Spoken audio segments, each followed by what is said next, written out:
Hello everyone, welcome to my channel Commerce Aspirants.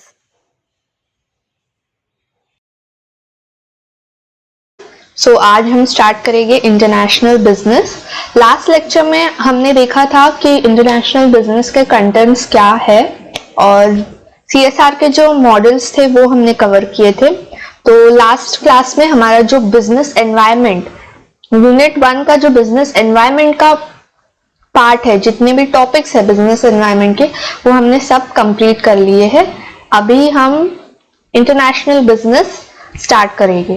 तो international business, इसका मतलब क्या होता है? मींस जब आप इस वर्ड को सुनते हो इंटरनेशनल बिजनेस, तो इस वर्ड से हमें थोड़ा सा अंदाजा लगता है कि इंटरनेशनल बिजनेस वो है जो हम किसी दूसरे देश में जाकर कर रहे हैं, या हमने किसी दूसरे देश में जाकर पैसे इन्वेस्ट किए हैं ताकि हमें थोड़ा सा प्रॉफिट जनरेट हो या हमें मुनाफा हो।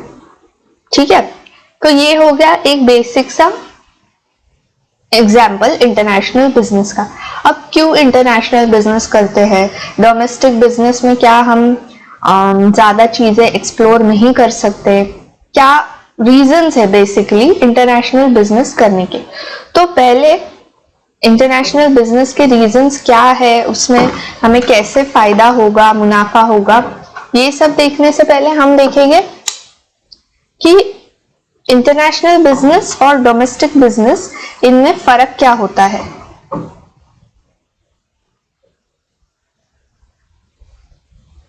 ठीक है, तो पहले हम देखते हैं कि इंटरनेशनल बिजनेस और डोमेस्टिक बिजनेस में क्या डिफरेंस है।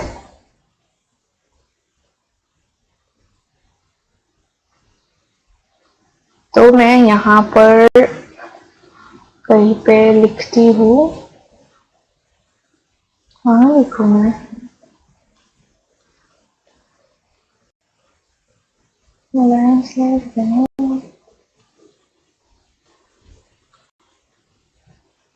ठीक है, मैं यहाँ पे आपको बेसिक जो डिफरेंस होता है डोमेस्टिक बिजनेस इंटरनेशनल बिजनेस का, वो एक्सप्लेन करूंगी।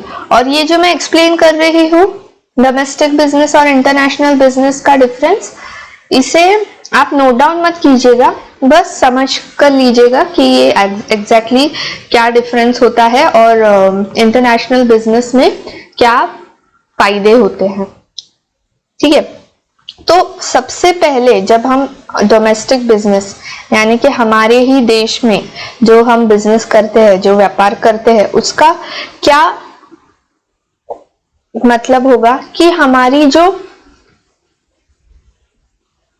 बिजनेस एक्सपांड करने की क्षमता है वो हमारे देश तक ही रह जाती है। मीन्स हम थोड़े से बाउंड्रीज क्रिएट कर लेते हैं कि अगर हमने हमारा बिजनेस फॉर एग्जांपल महाराष्ट्र के किसी शहर में स्टार्ट किया, तो फिर उसके बाद जब हमें थोड़ा सा मुनाफा होने लगेगा, हम फिर महाराष्ट्र के दूसरे शहरों में स्टार्ट करेंगे। उसके बाद शायद हम किसी और राज्य में स्टार्ट करेंगे, बट वो हमारे देश तक ही हम सीमित करके रखेंगे। मीन्स हम दूसरे देशों में एक्सपांड करने का नहीं सोचेंगे। और इसका कारण ये भी हो सकता है कि कई लोगों को शायद डर हो कि अगर हमने दूसरे देश में किया तो फिर क्या हमें मुनाफा होगा, नुकसान होगा, या हमें उनकी भाषा आती होगी, नहीं आती होगी, या इसमें बहुत सारा जो लीगल वर्क होता है वो होगा। तो इसीलिए भी कई बार व्यापारी सिर्फ अपने देश तक ही अपना बिजनेस सीमित रखते हैं।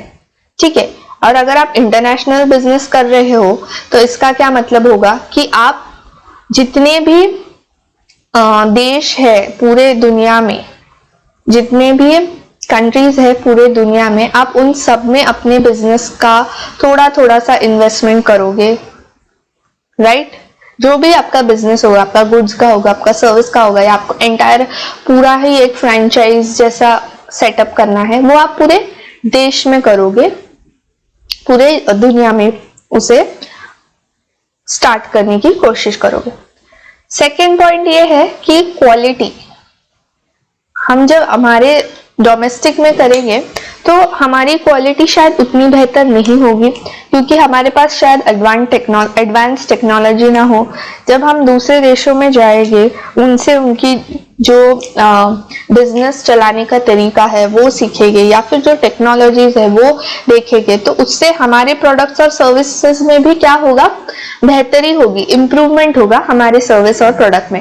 फॉर एग्जाम्पल अगर आप देखोगे आईफोन का एग्जाम्पल ले लीजिए, तो उसमें उस फोन में जितने भी अपग्रेडेशंस होते हैं, जितने भी चेंजेस होते हैं, वो सारे किस रिलेटेड होता है, टेक्नोलॉजी यूज करके ही आप ये सारे चेंजेस फोन में करोगे। तो और आईफोन क्या हमारे देश की कंपनी है? नहीं, ये बाहर देश की कंपनी है। सो दैट इटसेल्फ प्रूव्स कि जो बाहर के देश है वो शायद टेक्नोलॉजी में हमसे थोड़े बेहतर हो। तो अगर हमने उनसे ये सीख लिया तो हमारे बिजनेस में भी हमें थोड़ी सी और ग्रोथ देखने मिलेगी। ठीक है, तो ये भी एक रीजन हो सकता है।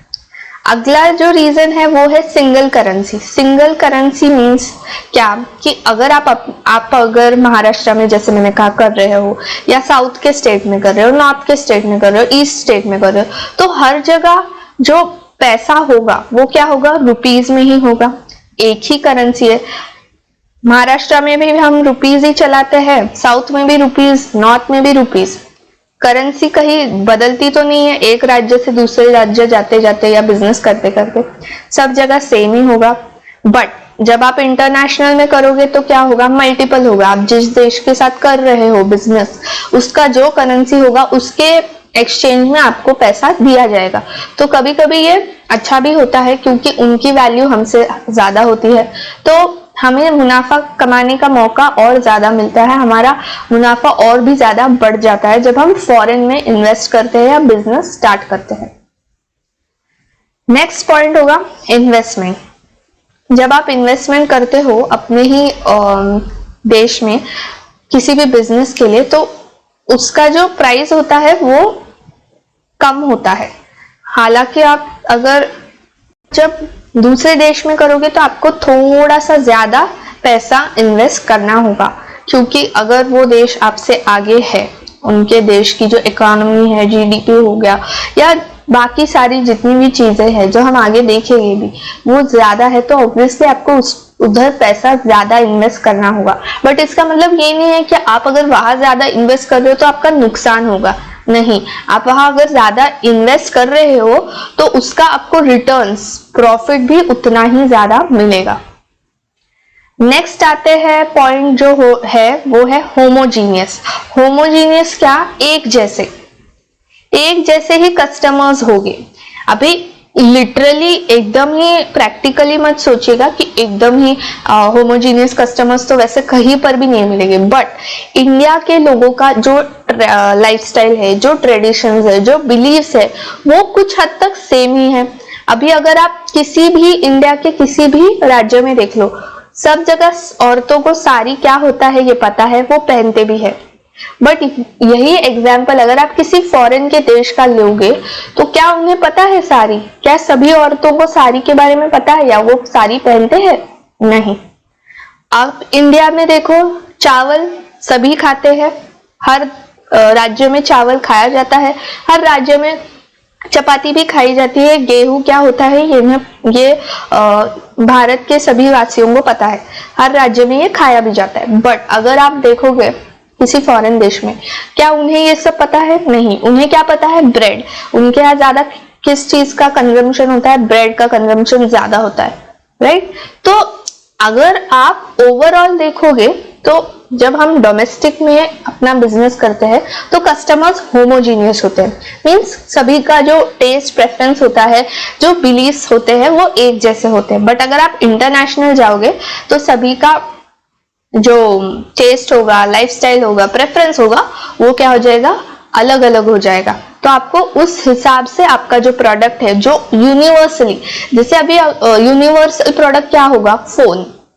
फोन इंडिया में भी है, यूएस में भी है, चाइना में भी है, कोरिया में भी है, सब जगह है। तो जब आप इंटरनेशनल बिजनेस में जाते हो तो आपके जो कस्टमर्स है वो बहुत ही ज्यादा अलग होते हैं। मीन्स एक देश का अलग होगा, दूसरे देश का अलग, तीसरे देश का कुछ अलग ही होगा। तो आपको ऐसा बिजनेस करना है जो यूनिवर्सली एक्सेप्टेड हो, मीन्स सभी को उसकी जरूरत होनी चाहिए, सब उसे खरीदेंगे, सब आपका जो प्रोडक्ट होगा या जो भी सर्विस होगा उससे यूज करेगी ताकि आपको बेनिफिट मिले। ठीक है, अब जो आखिरी पॉइंट है वो है कि इजी रिसर्च। अभी इसमें ज्यादा कुछ समझाने जैसा है नहीं, बट फिर भी मैं आपको समझाऊंगी कि इजी रिसर्च और डिफिकल्ट रिसर्च का क्या मतलब होता है।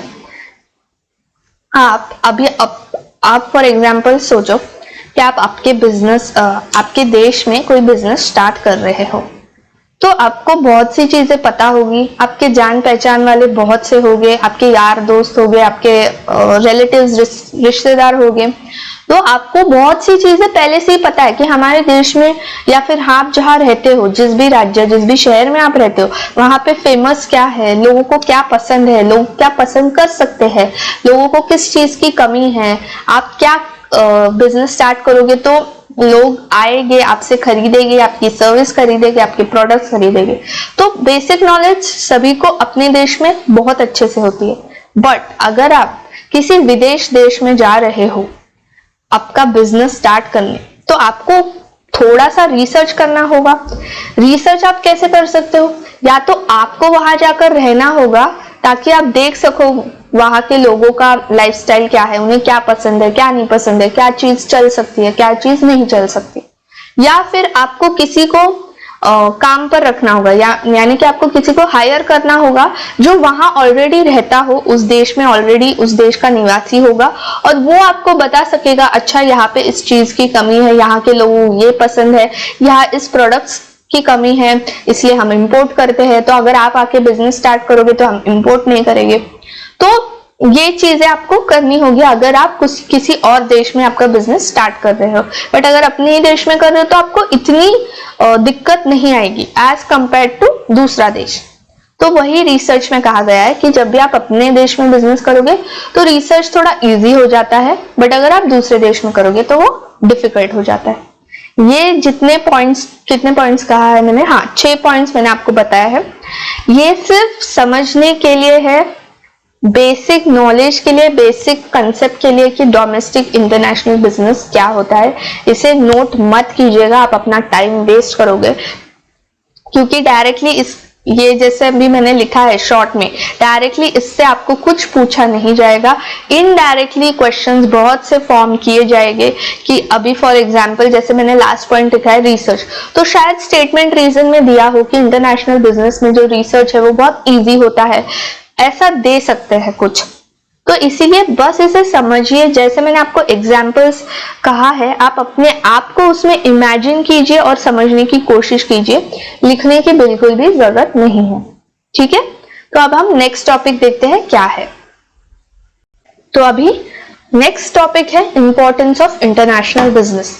इंटरनेशनल बिजनेस जरूरी क्यों है, उसके फायदे क्या हो सकते हैं अगर आप इंटरनेशनल बिजनेस करना चाह रहे हो या उसमें इन्वेस्ट करना चाह रहे हो। तो सबसे फर्स्ट जो फायदा होगा वो होगा फॉरेन एक्सचेंज कमाना। ऑब्वियसली आप अगर किसी दूसरे देश के किसी भी बिजनेस में इन्वेस्ट कर रहे हो, स्टार्ट नहीं कर रहे हो बट सिर्फ इन्वेस्ट कर रहे हो, तो आपका रुपीस उनका जो भी होगा, यूरो डॉलर पाउंड जो भी होगा, वो आपको फॉरेन करेंसी जो है कन्वर्ट होके मिलेगी। ठीक है, तो कन्वर्जन क्या होता है ये तो सभी को पता होगा। तो इसमें फायदा ही फायदा है, क्योंकि इंडिया का जो रुपीस है उसकी वैल्यू हमेशा क्या होगी, कमी होती है, और फॉरेन की क्या होती है, ज्यादा होती है। बेसिक पॉइंट है। सेकेंड है ऑप्टिमम यूटिलाइजेशन ऑफ रिसोर्सेस। अब ये बहुत ही इंपॉर्टेंट पॉइंट है और बहुत ही आसान पॉइंट है। आप कॉमर्स में अभी हम आने वाले जितने यूनिट्स देखेंगे, हर यूनिट में आपको ये पॉइंट जरूर देखने मिलेगा। इसका क्या मतलब होता है, जो चीज आपके पास अवेलेबल है उसका ज्यादा से ज्यादा सही तरीके से इस्तेमाल कीजिए। फॉर एग्जाम्पल आपका देश जो है, हमारा जो देश है भारत देश इंडिया, यहाँ पे पॉपुलेशन की कोई भी कमी नहीं है, पॉपुलेशन बहुत हाई है हमारे कंट्री का। तो इसका क्या मतलब होता है, हमारे पास मैन पावर, जो लेबर पावर है वो ज्यादा है कंपेयर टू दूसरा देश जैसे कि यूएस ले लो या यूके समझ लो, उसके मुकाबले हमारे देश का जो मैन पावर है वो बहुत ज्यादा है। और फॉर एग्जाम्पल अगर आप यूके को देखते हो तो उनके, या यूएस को देखते हो तो उनके पास ज्यादा अच्छा क्या है, उनका जो यूएसपी है वो क्या है, वो है उनकी जो टेक्नोलॉजी है, जो उनके इनोवेशंस है। ये जो भी नई नई चीजें आप देखते हो बहुत ही ज्यादा बड़े लेवल की, वो कहाँ से आती है, ये फॉरेन कंट्रीज से आती है। तो फॉर एग्जाम्पल अगर आपको पता है इंडिया के पास पॉपुलेशन यानी कि लेबर और मैन पावर बहुत ज्यादा है, और अगर आप ऐसा बिजनेस स्टार्ट करते हो जो है फॉर एग्जाम्पल कौन सा बिजनेस होगा जिसमें आपको पावर की जरूरत ना हो, सब आप कंप्यूटर के जरिए, लैपटॉप के जरिए कर दोगे, ऐसा आप कोई बिजनेस स्टार्ट करते हो, तो आपको क्या इतना मुनाफा होगा? नहीं होगा, क्योंकि आपको क्या करना है, आपके देश में ज्यादा क्या है, पॉपुलेशन ज्यादा है। तो आपको ऐसे बिजनेस में इन्वॉल्व होना चाहिए जिसमें लोगों की जरूरत पड़े, क्योंकि आपको आसानी से मिल जाएगा। आप अगर टेक्नोलॉजी का कुछ करने जाओगे तो आपको उसमें पैसे भी ज्यादा देने होंगे, और आपको दूसरे देशों से उसको इंपोर्ट करो, पेटेंट लो, ये करो वो करो, इसमें बहुत सा जो आपका टाइम भी है वो बर्बाद होगा। तो ये क्या होगा, ऑप्टिमम यूटिलाइजेशन ऑफ रिसोर्सेज नहीं होगा, क्योंकि आपके पास जो रिसोर्स है आप उसका तो इस्तेमाल कर ही नहीं रहे हो। सिमिलरली अगर फॉरेन का कोई देश है और वो ऐसा बिजनेस कर रहा है जिसमें लोगों की जरूरत ज्यादा हो, मैन पावर की जरूरत ज्यादा हो, तो क्या वो सही कर रहा है? नहीं, उनके पास टेक्नोलॉजी है तो उन्होंने टेक्नोलॉजी का इस्तेमाल करना चाहिए, मैन पावर तो उनकी वीकनेस हो जाएगी।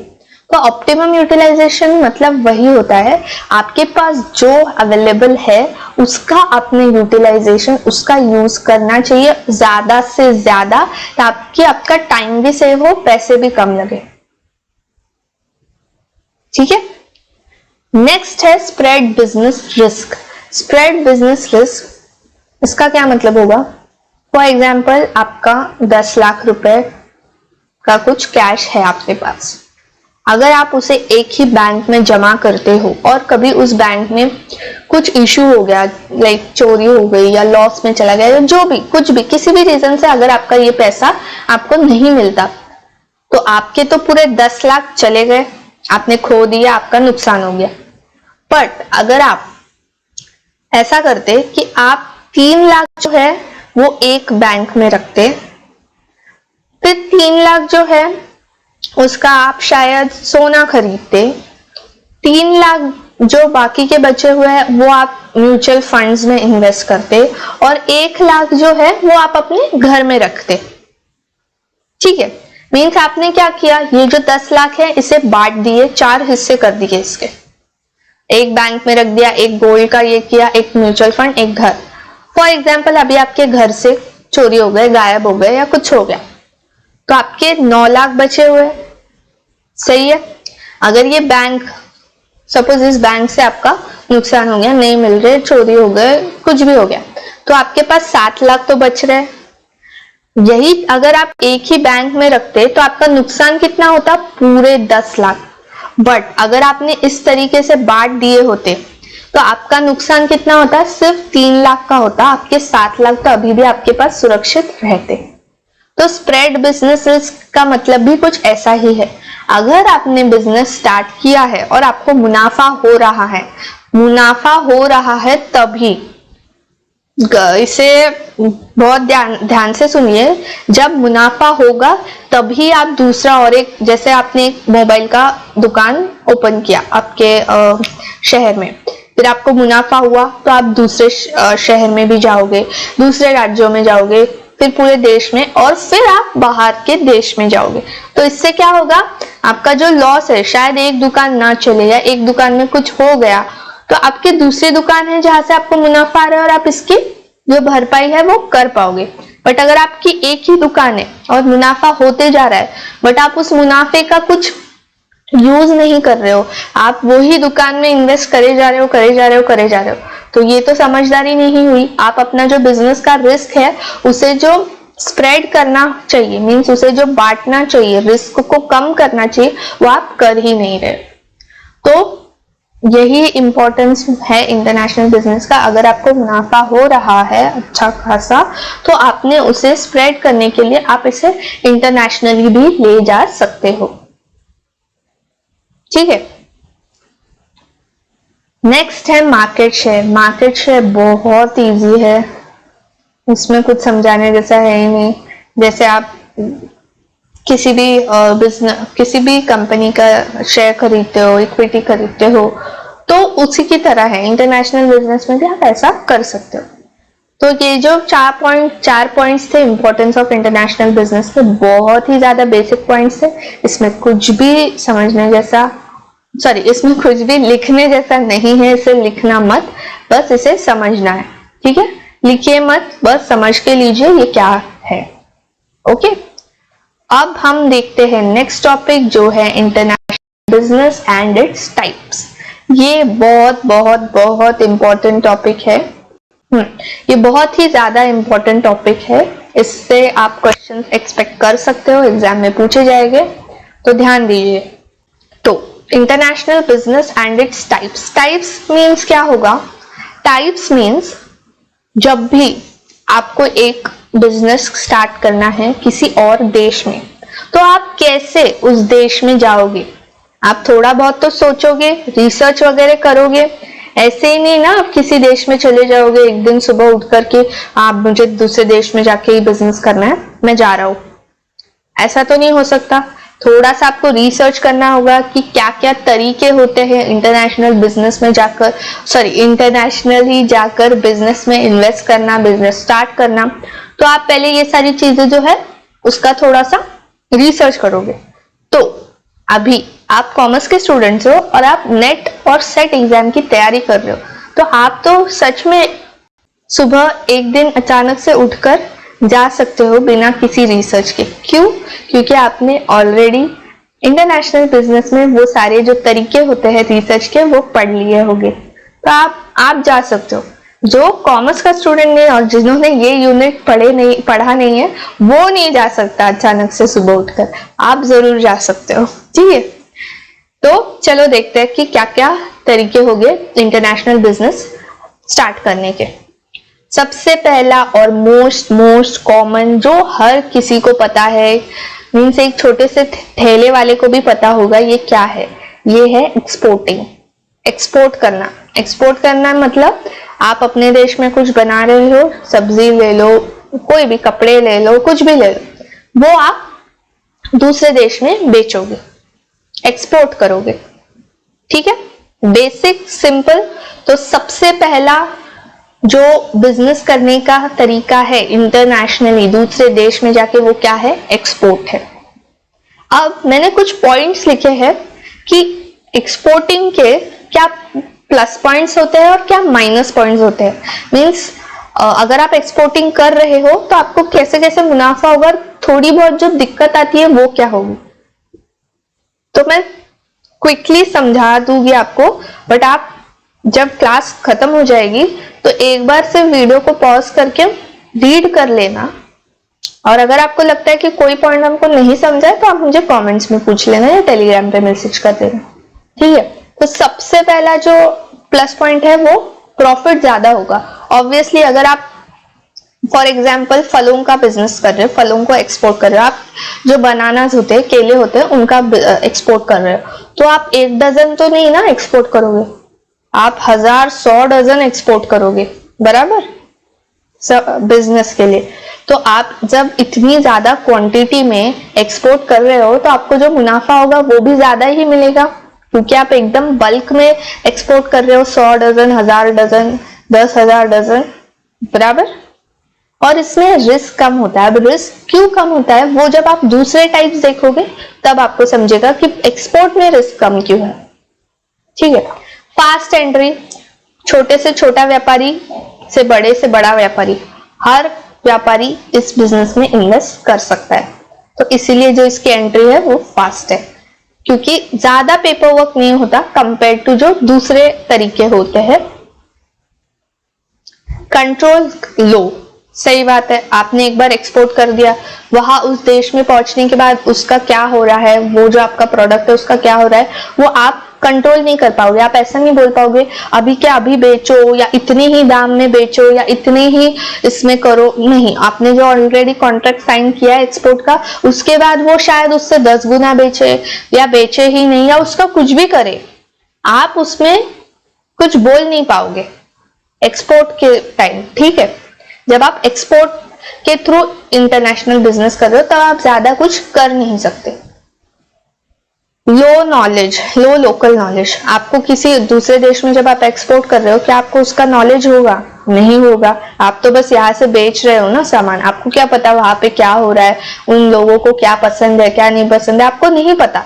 बस आपको कहाँ से कुछ पता चल गया कि हाँ एक्सपोर्ट करना चाहिए, थोड़ा बहुत मुनाफा, इसलिए आप कर दोगे, बट आपको एग्जैक्टली पता नहीं है उस देश के बारे में ज्यादा कुछ। ट्रांसपोर्टेशन इम्पैक्ट, अब ये तो बड़ा ही बेसिक पॉइंट है कि ट्रांसपोर्ट में थोड़ी दिक्कत आ सकती है। पोटेंशियल मींस इस टाइप के बिजनेस में पोटेंशियल है। कंप्लायंस ज्यादा है, ऑब्वियसली आपको पेपर वर्क करना होगा कि आपका जो भी सामान है, जो भी आप एक्सपोर्ट कर रहे हो, जो भी प्रोडक्ट है, जो भी सर्विस है, वो दूसरे देश में जा रहा है तो किस तरह से जाएगा, कौन से ट्रैवल मोड से जाएगा, फिर आपके जो पेपर्स वगैरह होते हैं, बहुत सारे एग्रीमेंट्स होते हैं, तो इस वजह से थोड़ा कंप्लायंस का इशू है।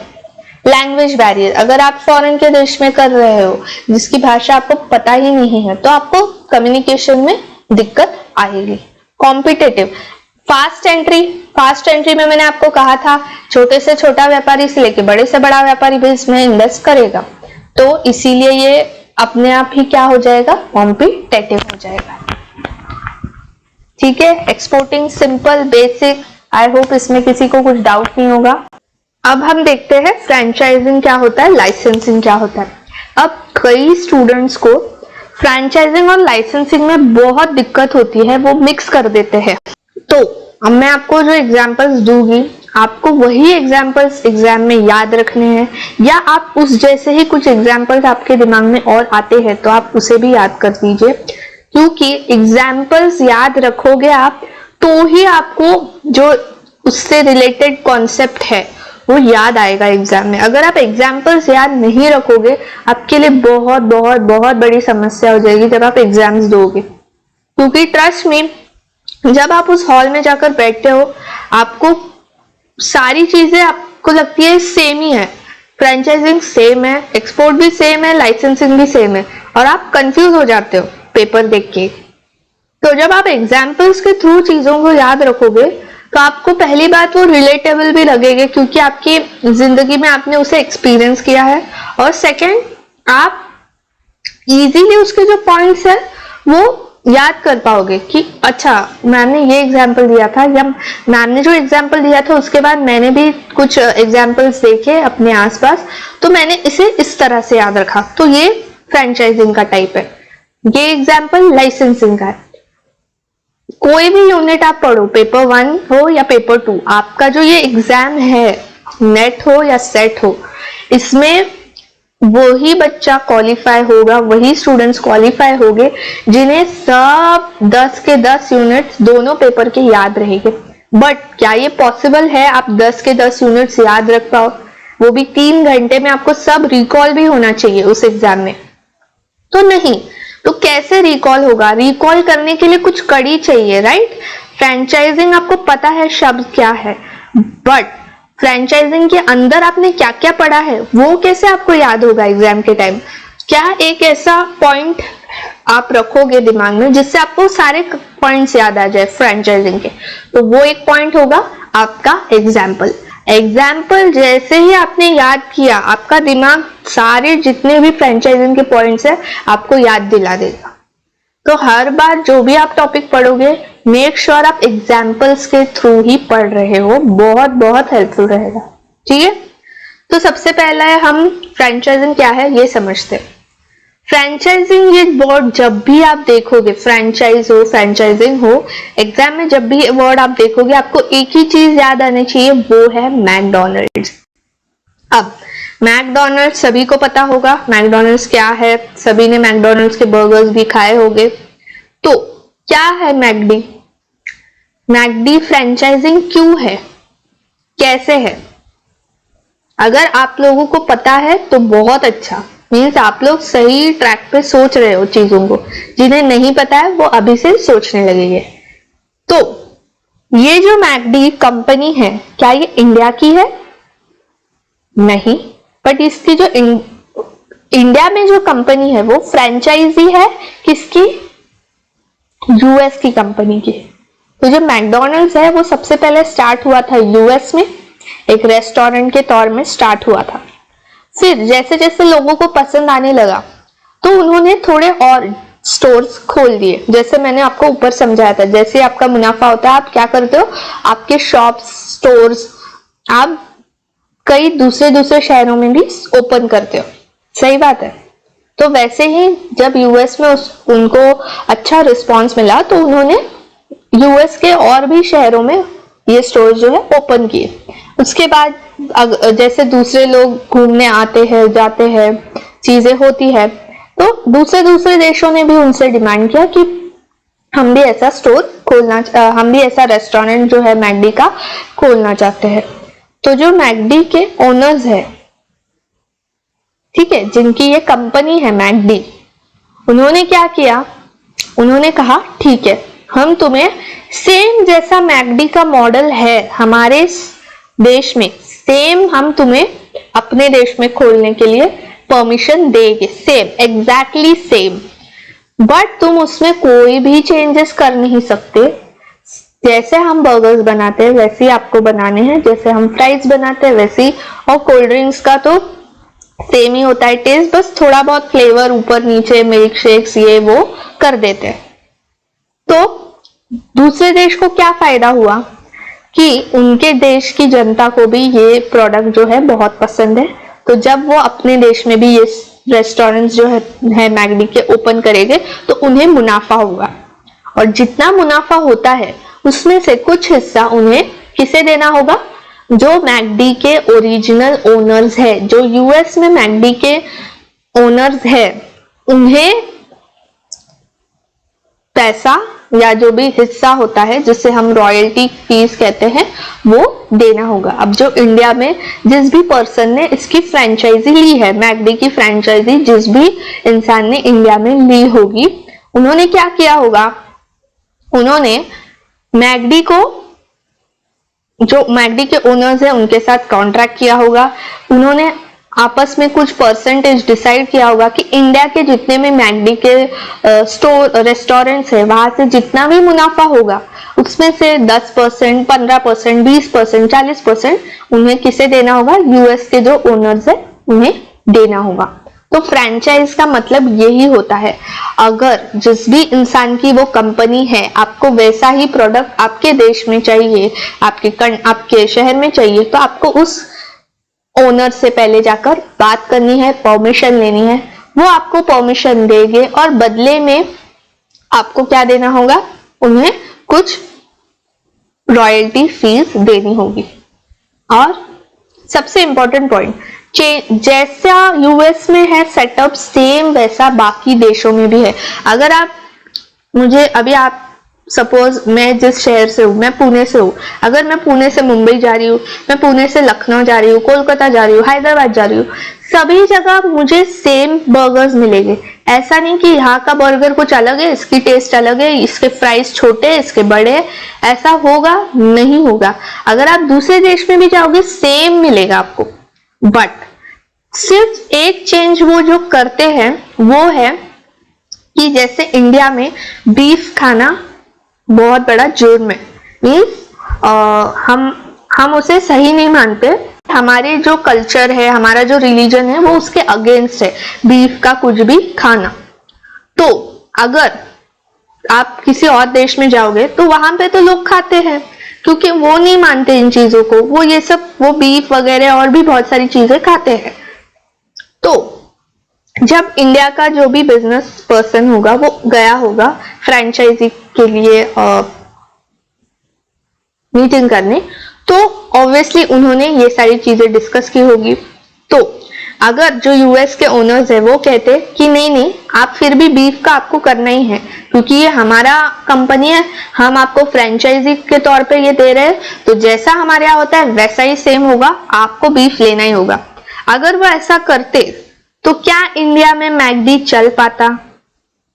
नहीं, कोई जाते ही नहीं, पहले दंगे फसाद हो जाते कि ये कैसे हो रहा है, ये तो बहुत गलत है, तो मैकडी जो है फ्लॉप हो जाता, बढ़ने से पहले ही फ्लॉप हो जाता। तो जो यूएस के ओनर्स है वो समझदार है, उन्हें पता है अगर ऐसा उन्होंने किया तो उन्हें भी कुछ नहीं मिलेगा। उन्हें भी फायदा तो नहीं होगा ना, उनका भी नुकसान ही हो रहा है। तो जब भी कभी किसी भी देश में ऐसा कुछ है जो उनके रिलीजन या उनके लोगों को पसंद नहीं है चीजें, तो उस हिसाब से थोड़ी बहुत चीजें चेंज होगी। बट वो कौन डिसाइड करेगा? यूएस के ओनर्स ही डिसाइड करेंगे। इंडिया का ओनर अपने मन से नहीं कोई भी चीज मेन्यू में से हटा सकता है या मेन्यू में डाल सकता है या कोई भी चीजें चेंज कर सकता है, नहीं। अभी सपोज इंडिया का जो जिसने लिया होगा फ्रेंचाइजी, वो अगर बोले नहीं इंडियंस को तीखा बहुत पसंद है तो आप बर्गर बहुत तीखे तीखे बनाओ, एकदम वड़ा पाव जैसे, तो क्या वो लोग मानेंगे? यूएस वाले बोलेंगे नहीं, इसीलिए तो ये बर्गर है और ये वड़ा पाव है। अगर हम बर्गर को वड़ा पाव जैसे बना दे तो कुछ फर्क ही नहीं होगा। बर्गर बर्गर है, वड़ा पाव है, तो वो इन चीजों के लिए नहीं मानेंगे। जहां पे जो चीज किसी रिलीजन को क्रॉस कर रही है उस चीजों में वो अग्री करेंगे, क्योंकि उससे बहुत ज्यादा लॉस होगा। बट अभी आप सोचो, अगर बर्गर बहुत ज्यादा तीखा नहीं है तो क्या लोग खरीदते नहीं है? खरीदते हैं, बिजनेस तो अच्छा खासा हो रहा है, बच्चे हो बूढ़े हो सब खाते हैं बर्गर। तो ऐसा नहीं है कि वो तीखा नहीं है या कम तीखा है इसलिए लोग खरीद नहीं रहे, खरीद रहे हैं, खा रहे हैं। बट अगर इसी जगह पे वो बीफ का होता तो क्या लोग उसे खाते? बिल्कुल नहीं खाते, जीरो होता, बिजनेस लॉस में चला जाता। तो जब फ्रेंचाइजी का कोई भी बिजनेस आप स्टार्ट कर रहे हो तो उसमें आपके पास ज्यादा कंट्रोल नहीं होता, थोड़ा बहुत कंट्रोल होगा आपके पास, जैसे कि आपका ये रिलीजन का पॉइंट आ गया। बट उसके अलावा आप अपने मन से कोई भी चेंज नहीं कर सकते। जो आपके कॉन्ट्रैक्ट में मेंशन किया होगा वैसे ही आपको करना है, और आपको कुछ करना ही नहीं है। बेसिकली फ्रेंचाइजी में सबसे इजी होता है, सिर्फ आपको जाके वो पार्टनर से बात करनी है। इजी नहीं होता है एक्चुअली, क्योंकि आपको थोड़ी मेहनत भी लगती है, आपको उस ओनर को मनाने में कि हाँ आपके देश में ये बिजनेस चल पाएगा, कैसे चल पाएगा, क्या करना होगा, थोड़े बहुत चेंजेस आप कर सकते हो, नहीं कर सकते हो, कितनी रॉयल्टी देनी होगी, कितनी नहीं देनी होगी, तो ये सारी चीजें डिस्कस करनी होती है। बट आपको ज्यादा मेहनत भी नहीं करनी होगी, क्योंकि सबको मैकडी क्या है वो पता है। अगर किसी ने पुणे में स्टोर खोल दिया, मुंबई में खोल दिया, तो उन्हें जगह जगह जाकर बताना नहीं पड़ेगा आओ आओ मैकडी के बर्गर खाओ बहुत अच्छे होते हैं, या उन्हें अपने रिश्तेदारों को नहीं कहना पड़ेगा अरे तुम अपने फ्रेंड्स को बोलो कि हमारे रेस्टोरेंट में आके खाए। नहीं, प्रमोशन करने की इतनी जरूरत ही नहीं पड़ेगी, क्योंकि सभी को पता है मैकडी क्या होता है। उल्टा लोग बाहर लाइन लगाकर रुकेंगे जैसे यहाँ पे नया स्टोर खुल जाए, नया रेस्टोरेंट ओपन हो जाएगा। तो ब्रांड तो ऑलरेडी बना बनाया हुआ आपको मिल रहा है। सब जो चीजें होती है, जैसे उसको चलाना है, जैसे उसके प्राइस बनने चाहिए, एग्जैक्ट सेम सब आपको दिया जाता है। आपको सिर्फ उसे डे टू डे सही से जो एम्प्लॉयज है वो काम कर रहे हैं नहीं कर रहे वो देखना होता है, और जितना भी आपका अर्निंग हो रहा है उसमें से वो कुछ हिस्सा जो है ओनर्स को देना होता है। तो बेसिकली फ्रेंचाइज में ये होता है। तो आप जब भी फ्रेंचाइज का कुछ भी एग्जाम्स में पढ़ोगे, एग्जाम के क्वेश्चन में जो भी कुछ दिया होगा, मैकडी को याद रखना, और आपको सारी ये जितने भी पॉइंट्स मैंने लिखे हैं आप इजीली आंसर कर पाओगे। ठीक है, अब मैं ये जो पॉइंट्स है ये मैं रिपीट नहीं करूंगी, क्योंकि वो फिर आप थोड़े से बोर हो जाओगे। आप चाहो तो क्लास होने के बाद एक बार रीड कर लीजिएगा। जो भी चीजें मैंने आपसे कही है वो सारी इस पॉइंट्स में दी गई है और मैंने सब कवर कर लिया है। तो मैकडी क्या है? फ्रेंचाइज है। अगर आप मैकडी का एग्जाम्पल याद नहीं रख रहे हो, आप अगर खुद से गूगल पे थोड़ा सर्च करते हो कि और कौन से फ्रेंचाइज है, तो आप वो भी याद रख सकते हो, बट एग्जाम्पल याद रखना।